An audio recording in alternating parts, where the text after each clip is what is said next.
Salut à tous et bienvenue sur notre chaîne Twisto. On est heureux de vous rejoindre pour une nouvelle vidéo sur les inéquations d'un R. Bien sûr, il s'agit de notre première vidéo sur les inéquations. Dans cette vidéo, on va voir comment peut-on définir une équation, comment se présente une équation, des exemples d'inéquations, rappel sur les intervalles, ok? Et puis, enfin, comment se présentent les résultats d'une équation. Et d'abord, c'est quoi une équation? Une équation exprime une relation dans laquelle une expression mathématique est inférieure ou supérieure à une autre. Ici, il y a trois éléments principaux qu'il faut prendre en charge. Il y a une première expression mathématique mise en relation avec une seconde. Alors, cette relation pourrait être inférieure, supérieure, inférieure ou égale, supérieure ou égale. OK? Résoudre une équation implique à trouver l'ensemble des valeurs de la variable qui satisfait une équation. Dans le cas d'équation, il se pourrait qu'on trouve une seule valeur, deux valeurs ou trois valeurs qui peuvent satisfaire cette équation. OK?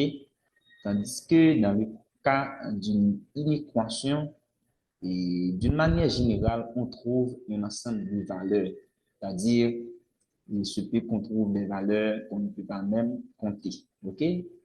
Si on prend par exemple et le résultat d'une équation qui nous donne R, le résultat d'une équation qui nous donne R plus. Donc, c'est vraiment un ensemble qu'on ne peut pas compter tous ces éléments. Maintenant, comment peut-on reconnaître une équation? D'une manière générale, on reconnaît une équation par les deux symboles. Alors, pardon, par les deux expressions mathématiques qu'on vient de parler, et puis par l'un de ces symboles. OK? Et soit strictement inférieur, inférieur ou égal, supérieur, supérieur ou égal.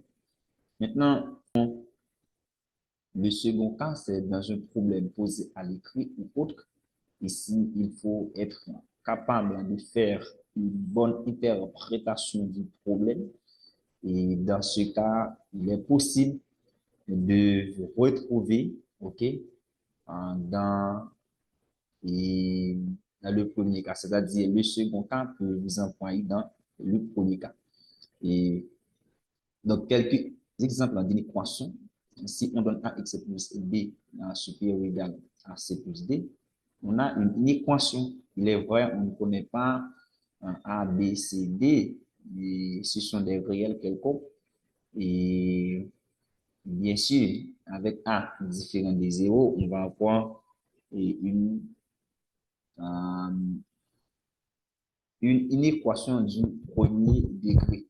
Mais ce qui nous intéresse ici, c'est le premier membre, ax plus b, et puis le lien qui est l'inférieur ou égal, et puis le second membre ou bien la deuxième expression.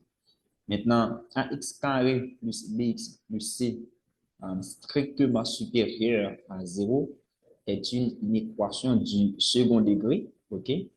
Ici, vous pouvez remarquer, on est au degré 2. Il s'agit d'une équation du second degré. OK? Maintenant, là, c'est une...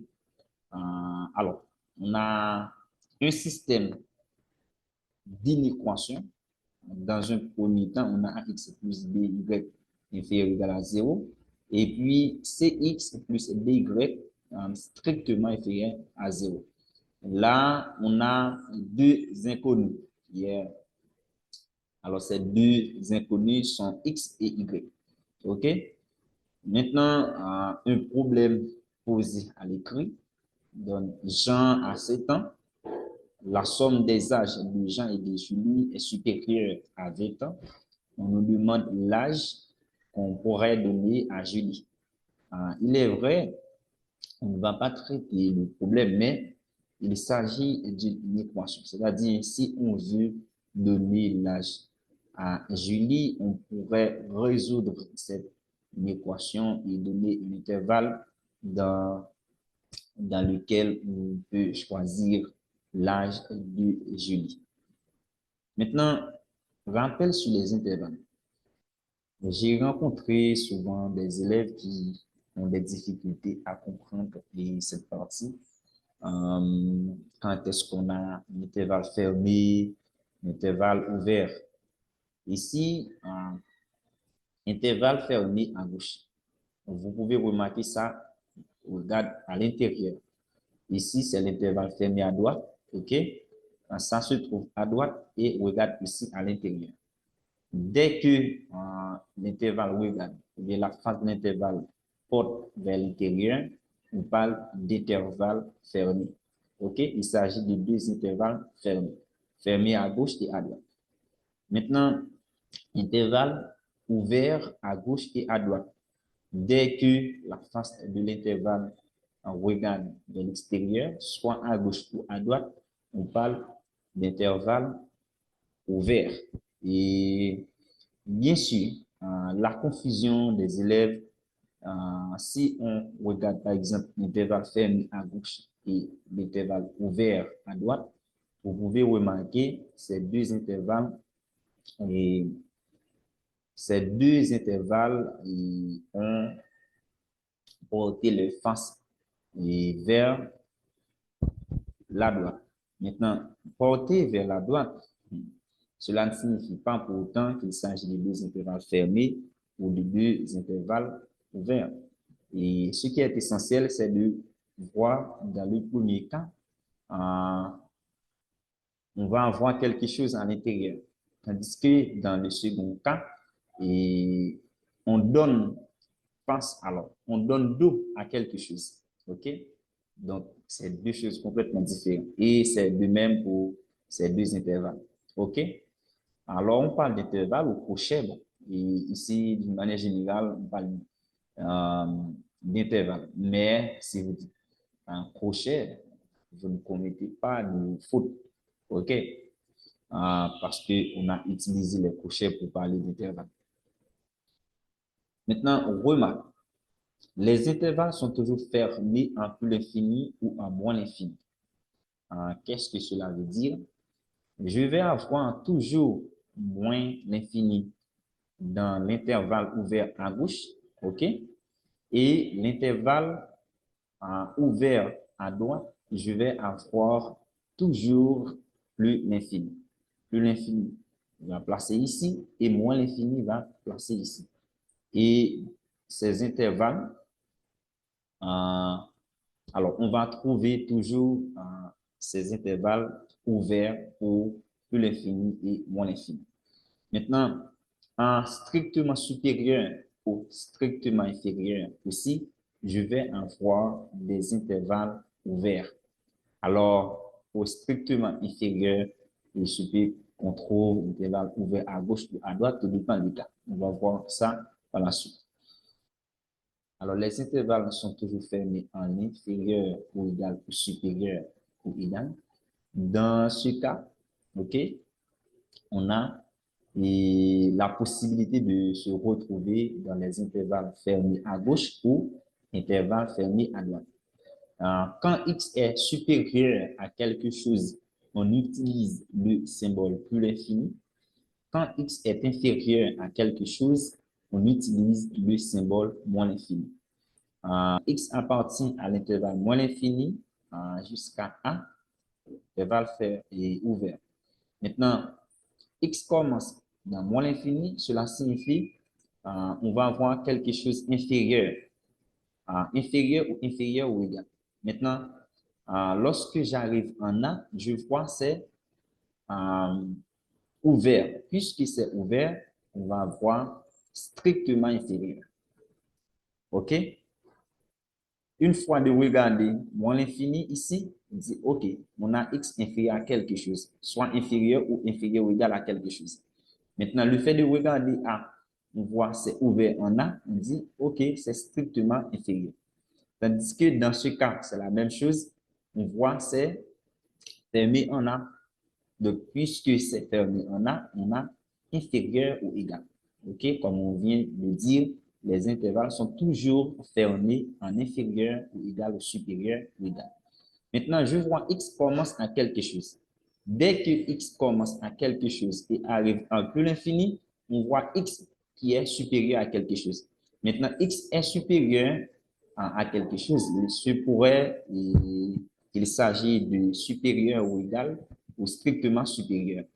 Je vais voir. Puisque c'est ouvert en A, je vais dire tout à fait normal, il s'agit de strictement inférieur. OK? De même, ici, c'est fermé en A. Puisque c'est fermé en A, on va voir inférieur ou égal à quelque chose. C'est comme ça. Si vous retenez ça, je suis sûr qu'on va comprendre les intervalles. Autrement dit, lorsque vous avez trouvé quelque chose et vous donnez la solution, autrement dit l'ensemble de solutions, et vous n'allez pas avoir des difficultés. Maintenant, comment présente les résultats d'une équation? Lorsqu'on trouve le résultat d'une équation, c'est vraiment utile de donner une représentation. Donc, ça peut être un graphique, ça peut être quelque chose sous forme de mots, sous forme de notation mathématique. D'abord, je vous donne au moins 6 manières ou bien 6 façons qu'on peut trouver, alors qu'on peut représenter les résultats d'une équation, soit sous forme de notation mathématique, sous forme d'intervalle, sous forme de mots, sous forme graphique, sous forme ensemble de solutions, tableau de valeurs. On ne va pas rester là-dessus vraiment, mais ce que je vais vous faire comprendre, c'est qu'il y a plusieurs possibilités. Okay? Plus on avance, plus on va utiliser une forme de présentation du résultat. Il est important d'utiliser la méthode de présentation la plus appropriée en fonction du contexte. Par exemple, si un problème est posé à l'écrit, ce serait mieux d'utiliser des mots pour donner les résultats. OK? Ça pourrait être aussi graphique. Maintenant, si un problème est posé de manière mathématique, c'est-à-dire avec des symboles mathématiques, comme les exemples qu'on a déjà vus, bien sûr, ce serait vraiment plus sage, autrement dit, plus formel, de donner le résultat sous forme de notation mathématique, sous forme ensemble de solutions. Et par exemple, dans un contexte mathématique formel, OK, la notation mathématique ou la représentation sous forme d'ensemble sont souvent préférées. C'est ce que je viens de dire. Tandis que dans des explications plus informelles, des mots ou des intervalles peuvent être utilisés. Tout à fait normal. En ce, je vous laisse parce que c'est la fin de notre vidéo.